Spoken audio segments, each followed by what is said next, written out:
Saúde os irmãos com a gloriosa paz de nosso Senhor Jesus Cristo.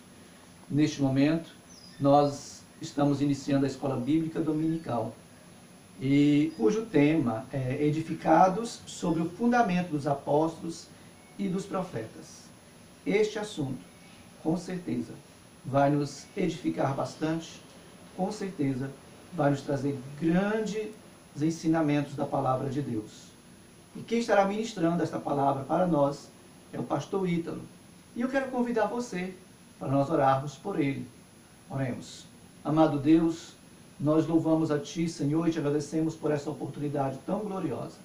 Pedimos a Ti que venha usar o Teu servo poderosamente em Tuas mãos, em favor de todos nós. Que o Senhor nos ajude a estarmos com o nosso coração aberto para receber a Tua palavra. Senhor, ilumina o Teu Filho que estará ministrando e a nós para recebermos a palavra do Senhor. Em o nome de Jesus nós pedimos e te agradecemos. Amém. Cumprimento os irmãos com a paz do Senhor. Hoje é dia 24. Nós faremos o comentário de número 8 da nossa revista da Escola Dominical, a revista Lições Bíblicas. Mais um prazer estar com os irmãos, poder falar da palavra de Deus, poder comentar sobre a palavra de Deus. E hoje nós falaremos sobre a igreja de Cristo, né? E o título da lição é Edificado sobre o fundamento dos apóstolos e dos profetas. O textual está na carta de Paulo aos Efésios, capítulo 2, versículo 20, que diz assim: Edificado sobre o fundamento dos apóstolos e dos profetas, de que Jesus Cristo é a principal pedra da esquina. Verdade prática. Jesus Cristo é a pedra basilar da igreja, que está edificada por meio dos ensinamentos dos apóstolos e do testemunho dos profetas. Leitura bíblica em classe está em Efésios capítulo 2, versículo 20 a 22, e Mateus capítulo 7, versículo 24 a 27. Efésios diz assim: Edificados sobre o fundamento dos apóstolos e dos profetas, de que Jesus Cristo é a principal pedra da esquina, no qual todo edifício bem ajustado cresce para templo santo no Senhor, no qual também vós juntamente sois edificados para a morada de Deus no Espírito. Mateus 7, todo aquele, pois, que escuta essas minhas palavras e as pratica, assemelhá-lo-ei ao homem prudente que edificou a sua casa sobre a rocha.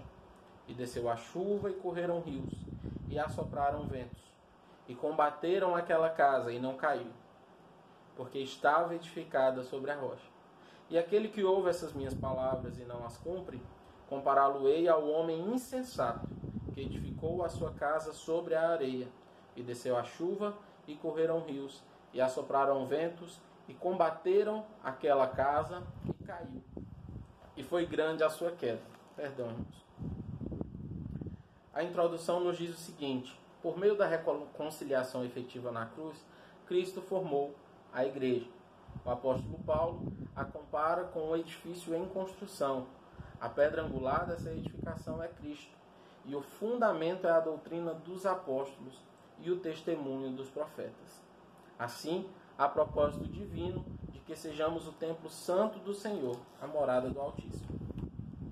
A igreja ela tem um privilégio muito grande, né? Porque quando Jesus vem e traz a nova aliança, e o véu do templo se rasga no momento da morte de Jesus, aquilo nos traz uma simbologia de que a partir daquele momento nós, que éramos considerados gentios e até então não tínhamos acesso a essa presença de Deus, a um relacionamento com Deus, a partir desse momento nós conseguimos o privilégio de podermos nos relacionarmos com Deus, né? De sermos chamados não só de criaturas, mas de filhos e de amigos de Deus, filhos por adoção, tá?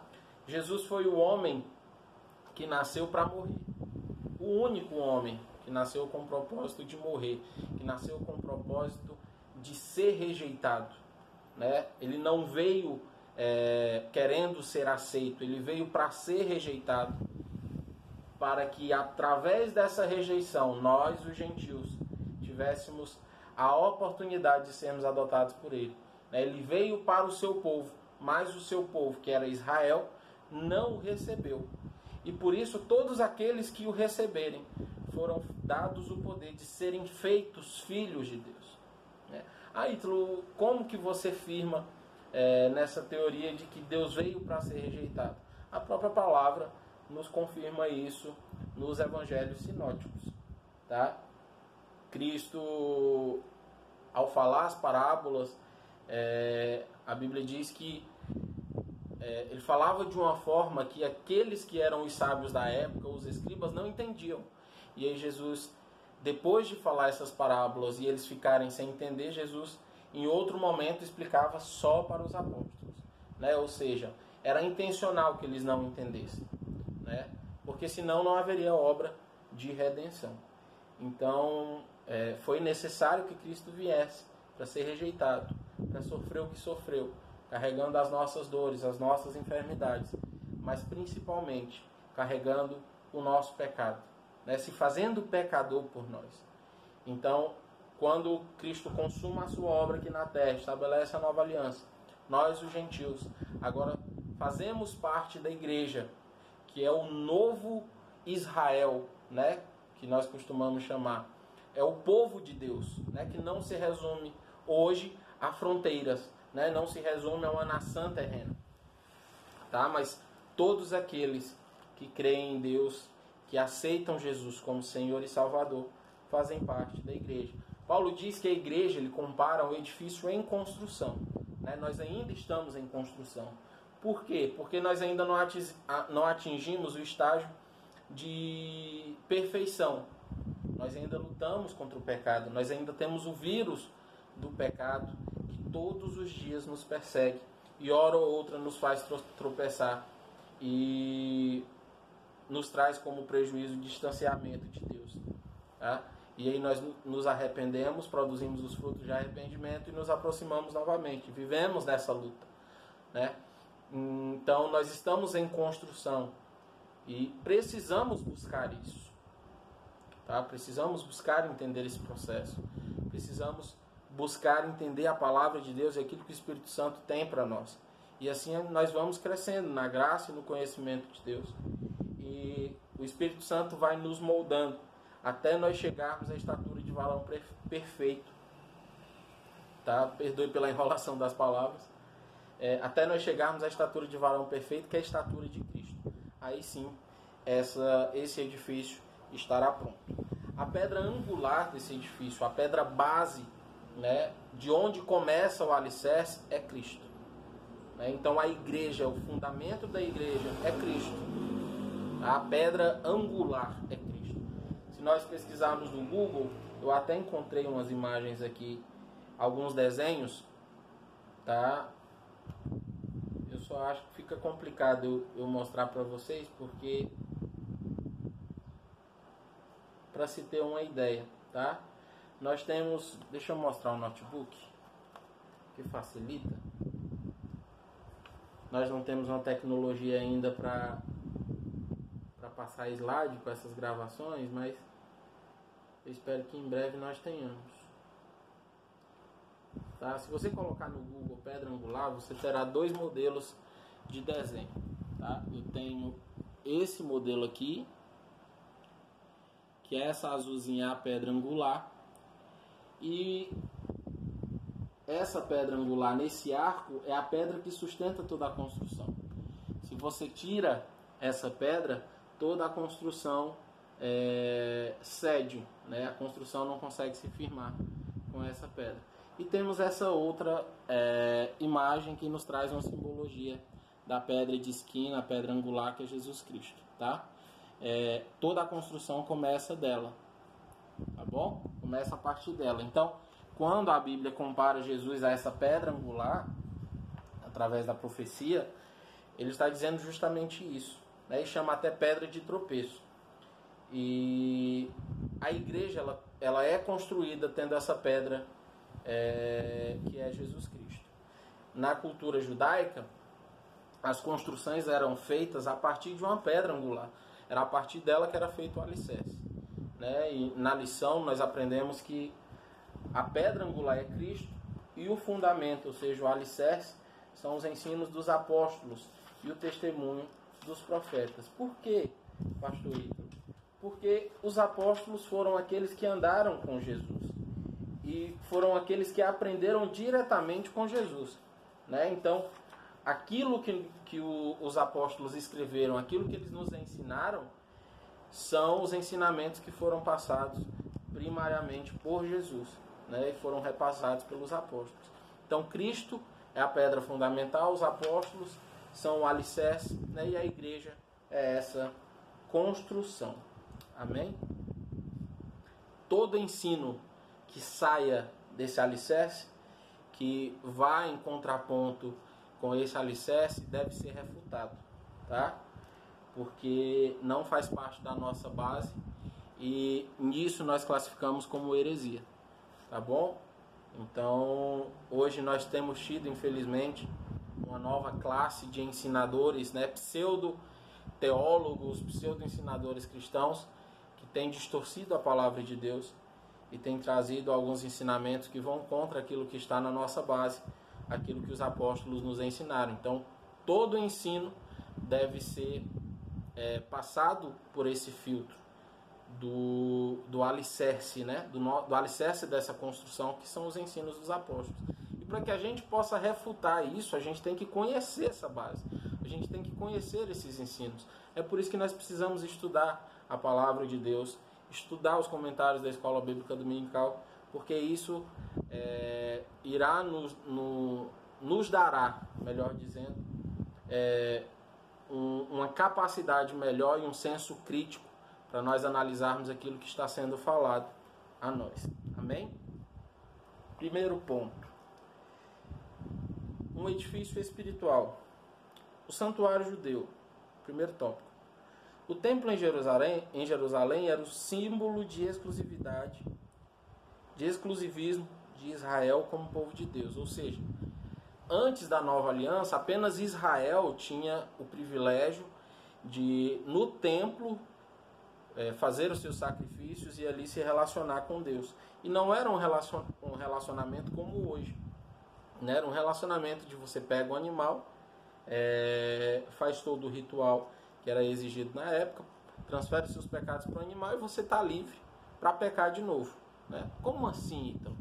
Eu estou falando de um modo grosseiro até, mas era um relacionamento mecânico, sabe? Não, era um relacionamento sem vida, eu acredito, tá? Essa é a concepção minha.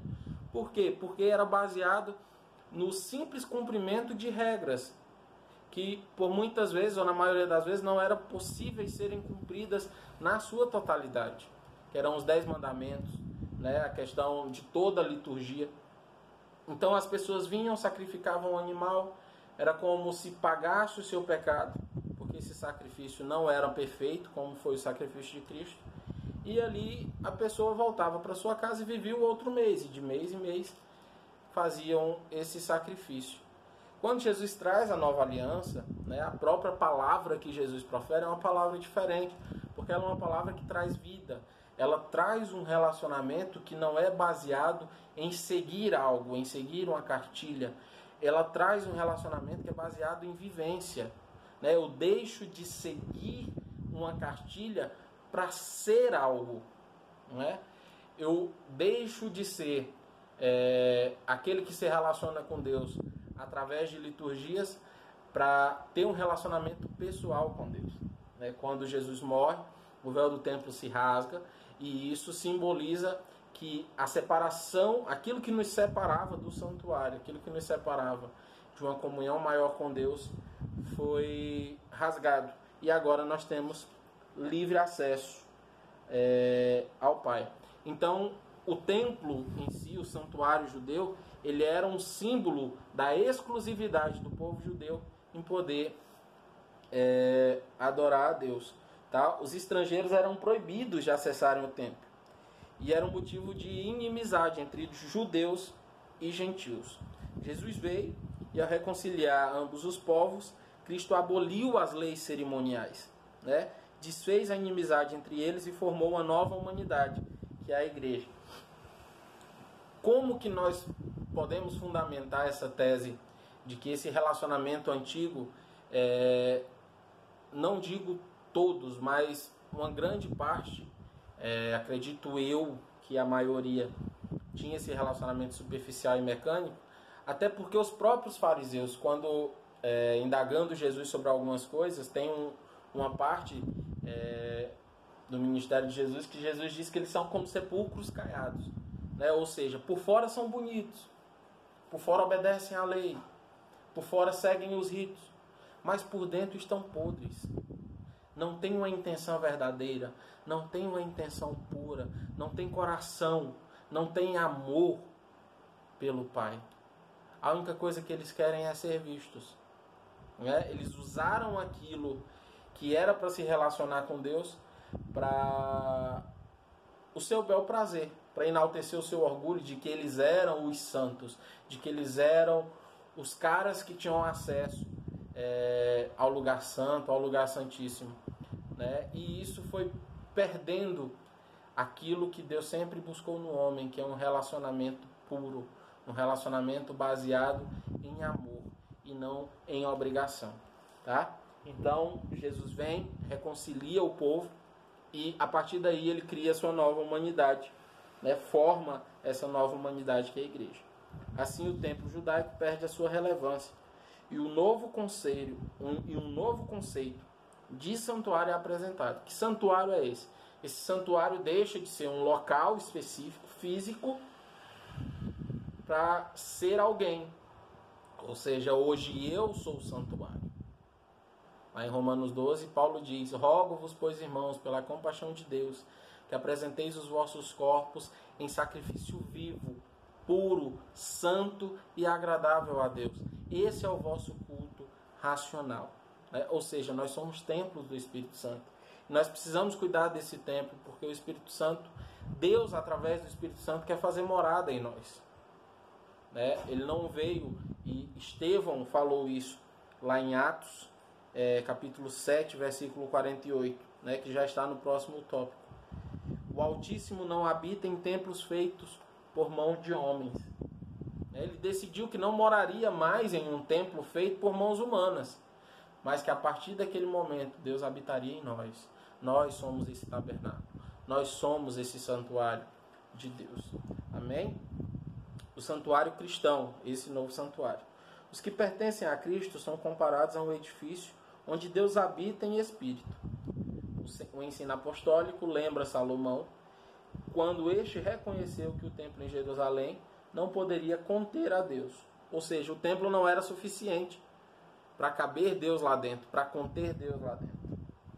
E reafirma a instrução de Estevão, que o Altíssimo não habita em templos feitos por mãos humanas.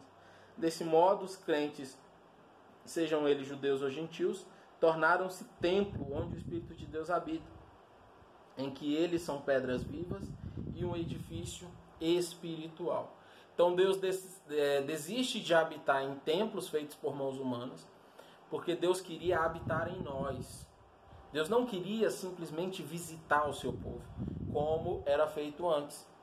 No momento dos sacrifícios, Deus descia em forma de fogo, consumia o sacrifício e tal. Mas a vontade de Deus sempre foi morar em nós, estar conosco, estar dentro de nós 24 horas por dia. É por isso que eu, como cristão, eu como representante de Cristo, não como religioso, tá? Muitas vezes nós somos classificados como uma religião.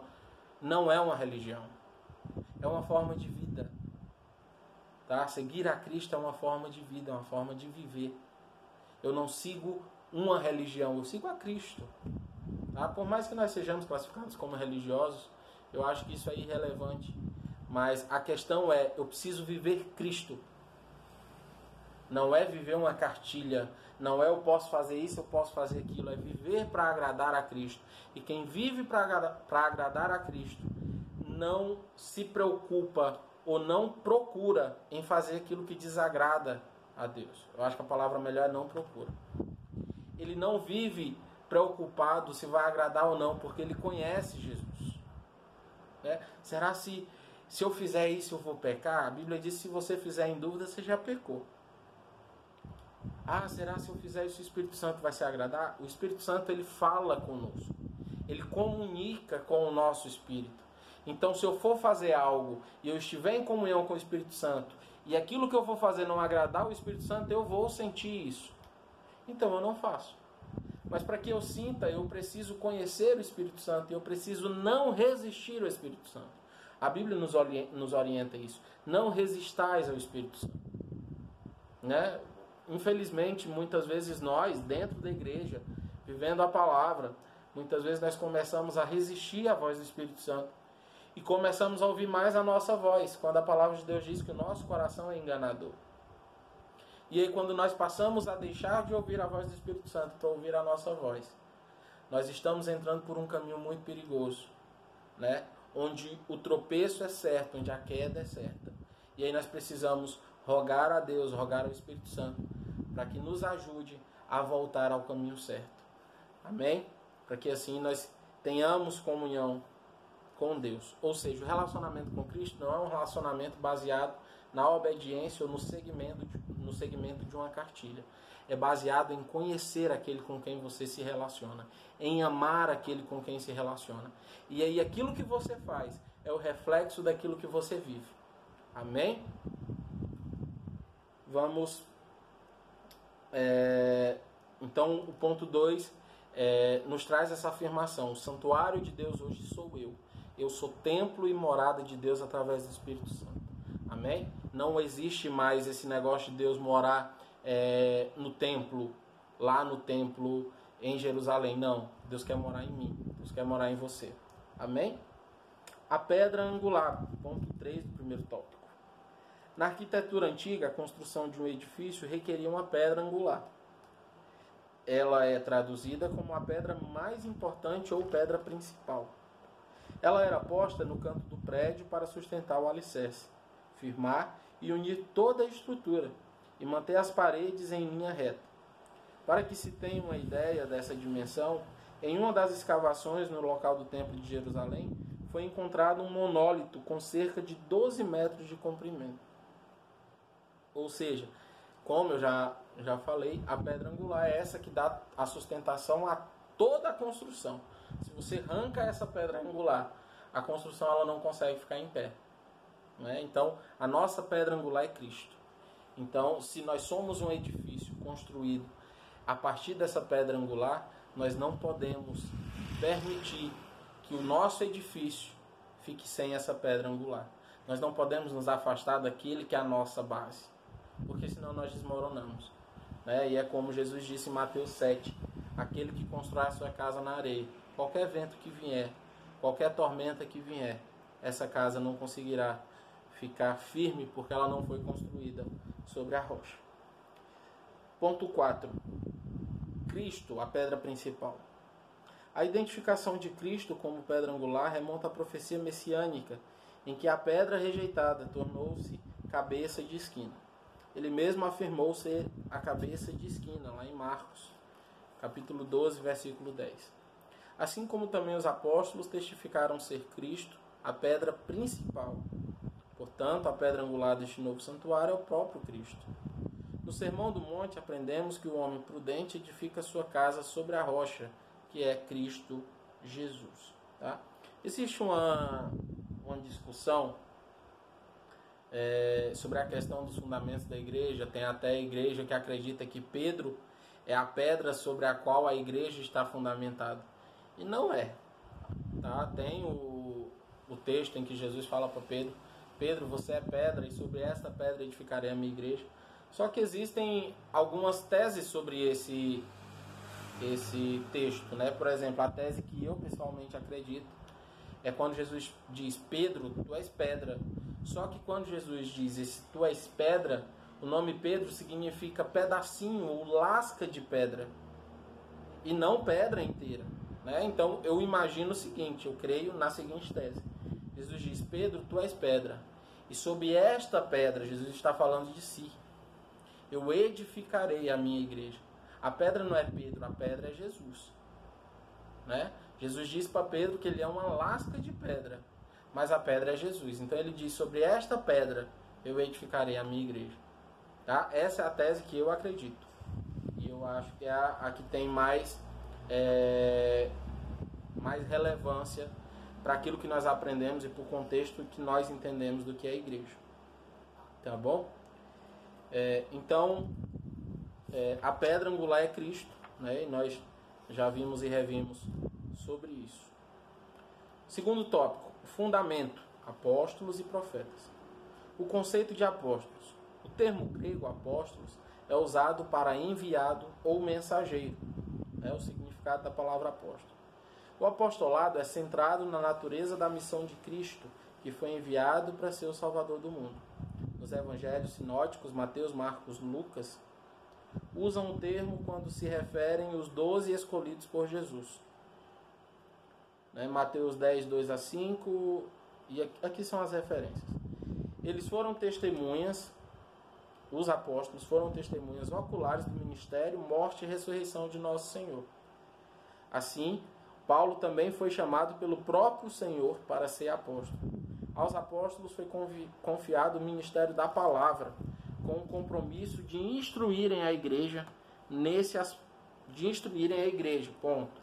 Nesse aspecto, os apóstolos são aqueles que foram comissionados por Cristo para a igreja primitiva e a mensagem de Cristo, o fundamento. Tá? Então, como eu já falei, os apóstolos, a palavra dos apóstolos é esse alicerce. Né? São os ensinos que eles trouxeram, são a mensagem que eles trouxeram, que são o nosso fundamento, que estão firmados na pedra angular que é Cristo.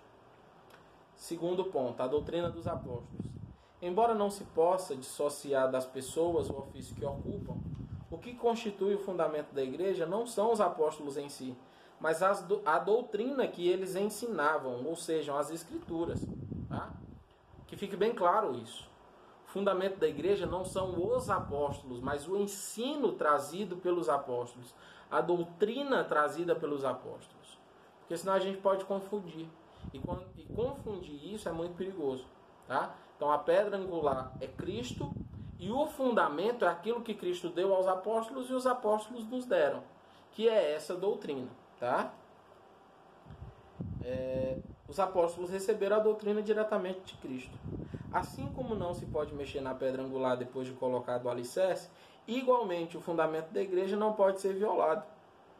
Acerca disso, o Senhor Jesus asseverou: as minhas palavras não hão de passar. Amém? A Bíblia de Estudo Pentecostal ratifica que a revelação dos apóstolos, conforme temos no Novo Testamento, nunca poderá ser substituída ou anulada por revelação, testemunho ou profecia posterior. Isso é verdade absoluta. Aquilo que os apóstolos trouxeram não tem como ser relativizado. Eu tive um sonho e que Jesus falava para mim que eu tenho que escrever ou eu vim trazer para vocês aquilo que Jesus não revelou para os apóstolos. Muito cuidado com isso. Eu sonhei, Deus me deu uma visão, eu fui no céu e Jesus me disse que o certo é diferente daquilo que os apóstolos ensinaram. Isso é heresia. Tá?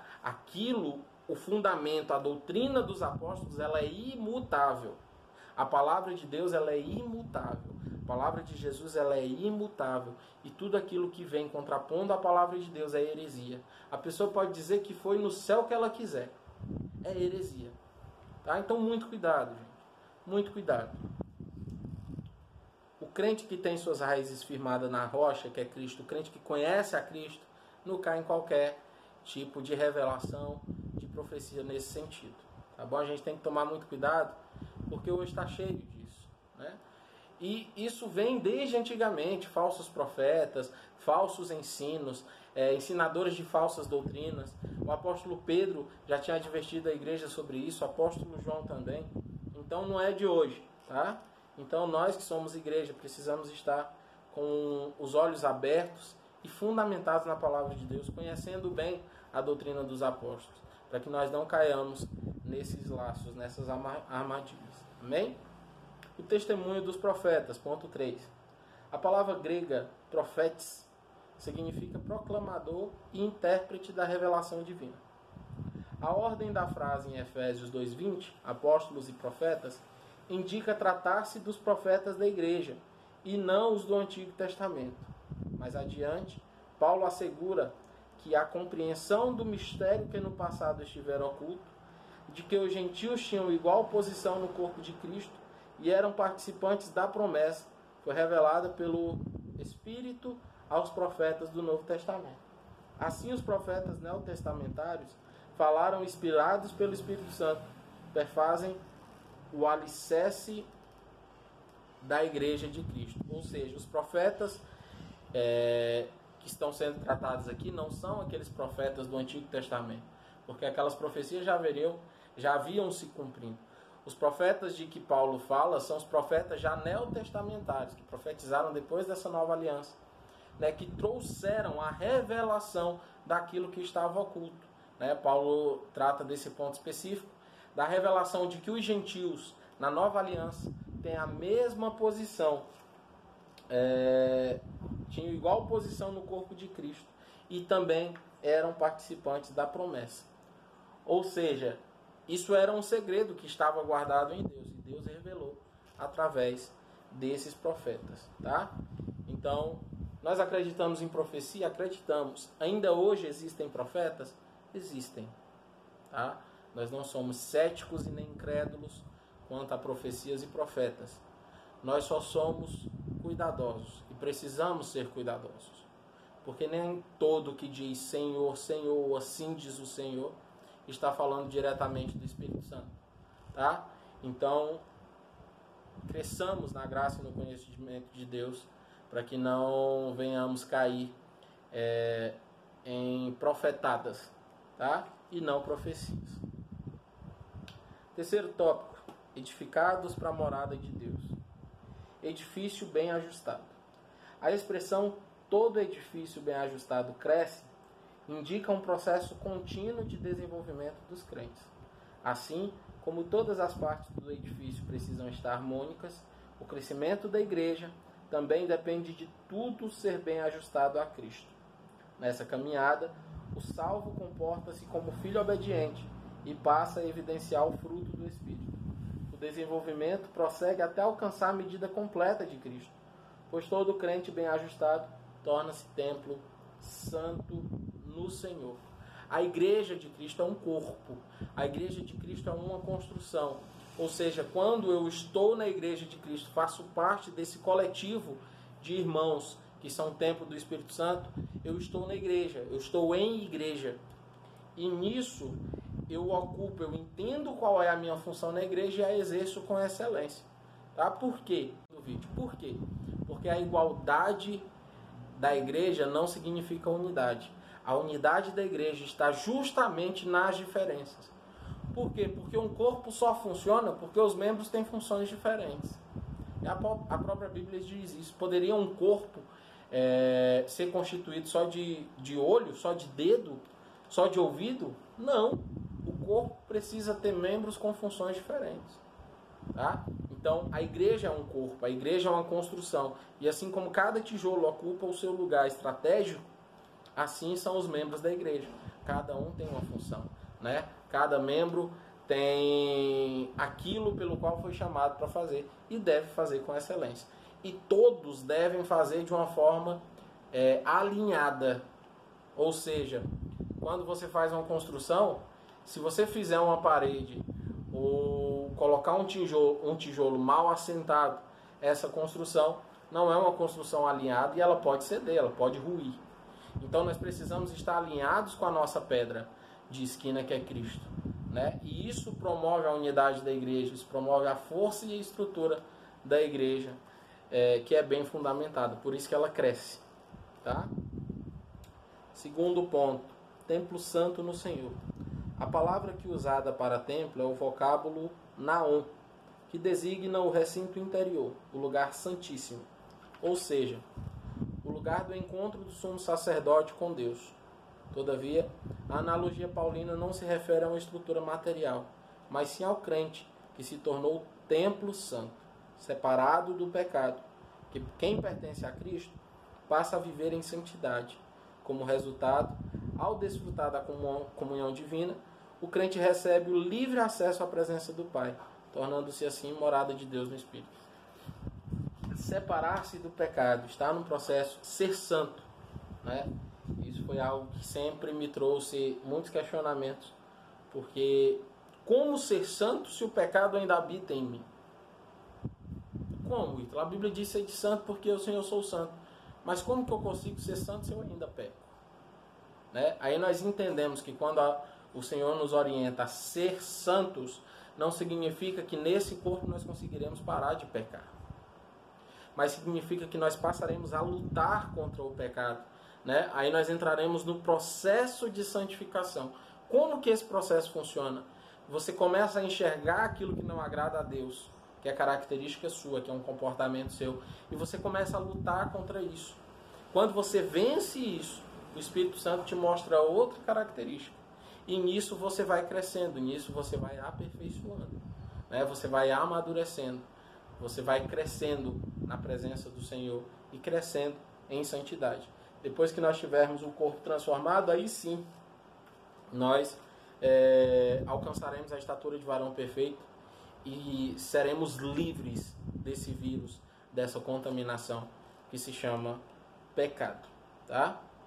Então, quando Paulo nos faz essa analogia que nós somos templo de Deus, ele não está falando de toda a construção da área exterior, do lugar santo, não. Ele está se referindo ao lugar santíssimo, que era o lugar onde o sumo sacerdote tinha um contato direto com a presença de Deus.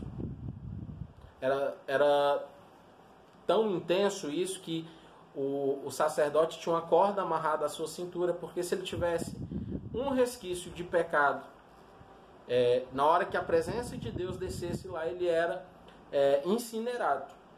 E aí, para que pudessem salvar pelo menos o corpo, eles amarravam a corda e o puxavam. Tá? Se Deus rejeitasse essa oferta, o sumo sacerdote morria. Ou seja, isso nos traz até a reflexão. Como que nós temos nos apresentado a Deus? Né? Como que tem estado esse lugar santíssimo? Então, hoje nós somos esse lugar santíssimo. Somos o lugar onde a presença de Deus desce. Não é mais um lugar fixo. Não é mais um lugar físico. Tá? Mas somos nós, templos feitos pela própria mão de Deus. Amém? Terceiro e último ponto. Morada do Altíssimo. No Antigo Testamento, a expressão morada de Deus fazia alusão ao tabernáculo e depois ao templo israelita. Indicava o lugar de habitação permanente e de comunhão íntima. Como já vimos, o crente tornou-se templo santo no Senhor. Isso indica que Deus habita em nós por meio do seu Espírito Santo. E que tal afirmação ratifica o ensino apostólico de que Deus não habita em templos feitos por mãos humanas, por mãos de homens. Ele reside individualmente dentro de cada cristão, bem como no corpo inteiro de crentes, a igreja formada por judeus e gentios. Ou seja, após o estabelecimento da nova aliança, não existe mais essa separação de quem é judeu e de quem é gentil. Somos todos igreja. Amém? Não tem mais separação de tribos. Somos todos um só povo que irá morar no céu com Jesus. Tá?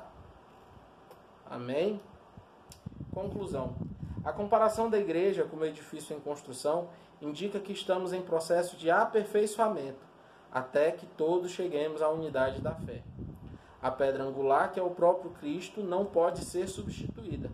A doutrina dos apóstolos e o testamento dos profetas não podem ser revogados. Amém?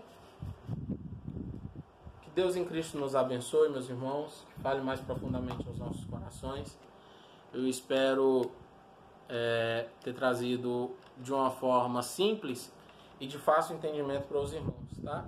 Qualquer dúvida que os irmãos quiserem tirar comigo, se eu não souber, a gente consulta o pastor Geraldo, pastor João Matias, pastor Paulo, mas não ficaremos sem esclarecimentos, tá bom? Que Deus em Cristo nos abençoe.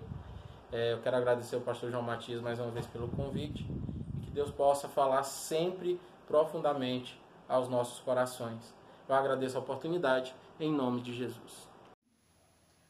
Vimos aí esse glorioso ensino da palavra de Deus, onde a comparação da igreja como edifício em construção que indica que estamos em processo de aperfeiçoamento, até que todos nós cheguemos à unidade da fé.